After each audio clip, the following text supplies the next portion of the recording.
everybody, this is Miss Krista and I'm back for another story time. Now that we're in February, I heard that you're learning all about doctors. So I want to share with you the story Dr. Ted by Andrea Beatty.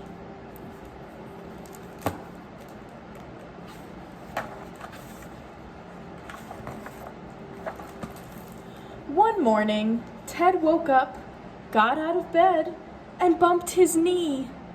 That's not good, thought Ted. I need a doctor.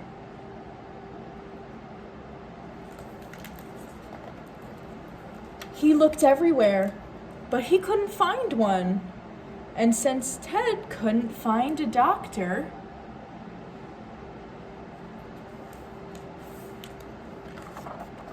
he became a doctor. Dr. Ted didn't have an office, so he made one. Dr. Ted didn't have a big bandage, so he made one of those too. Now all I need is a patient, he thought. He sat and waited for one to arrive.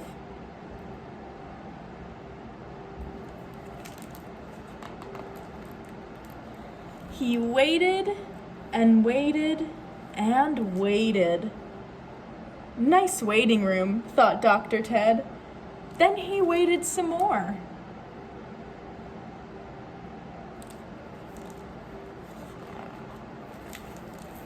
I think it's time for a house call, he thought. Hello, he called throughout the house. His mother was in the kitchen. You have measles, said Dr. Ted. We should operate. Those are my freckles, said his mother. Eat your breakfast.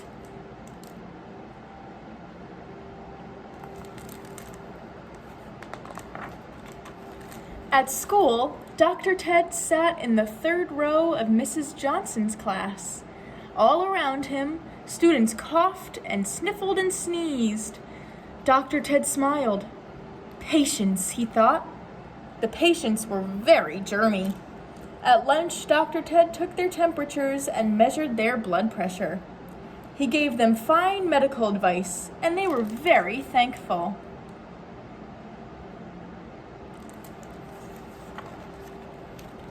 Dr. Ted was such a good doctor, even Mrs. Johnson came to see him. You can't practice medicine in the lunchroom, she said. You have mumps, said Dr. Ted. Crutches should help. Those are my cheeks, said Mrs. Johnson. Eat your lunch.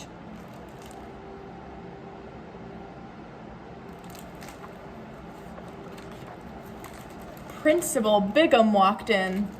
Dr. Ted could tell he was very sick. He needed a doctor. We already have a school doctor who visits on Fridays, Principal Bigham said with a smile. You have gingivitis, said Dr. Ted. You need a full body cast. Principal Bigham frowned.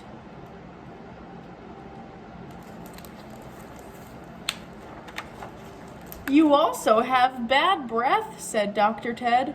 You need a shot. The principal's face turned bright red. And a fever, said Dr. Ted. You need a transplant. We already have a school doctor. Principal Bigham pointed toward the door.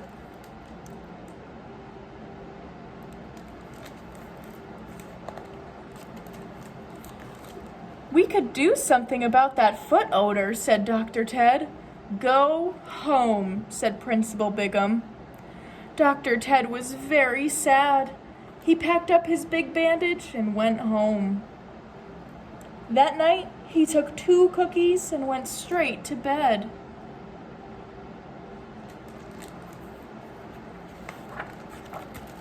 The next day, during recess, Ted sat on a bench and sighed. He watched Frances Sylvester do gymnastics on the monkey bars. She was very talented. Everyone thought so, especially Mrs. Johnson and Principal Bigham. Frances finished her routine with a triple twisting somersault. She landed on Mrs. Johnson.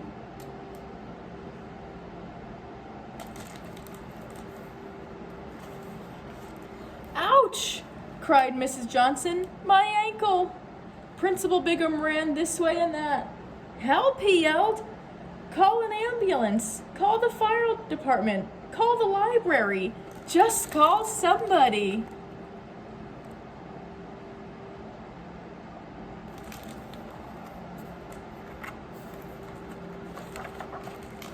But Dr. Ted was already there.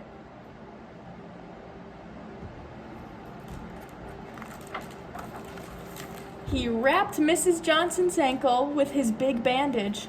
He checked her vision and her tonsils. "Take 2 cookies," he said. "You'll feel better in the morning." Just then, the ambulance arrived, and the fire department, and the librarians. "It's a good thing you had Dr. Ted," they all said. "There's always room for another school doctor," said Mrs. Johnson. "My work here is done," said Dr. Ted. "Keep the bandage."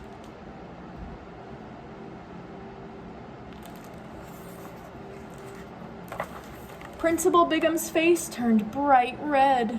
"You really should do something about that fever," said Dr. Ted. That night, Dr. Ted closed his office, packed away his stethoscope, and went to sleep knowing he had done a good job.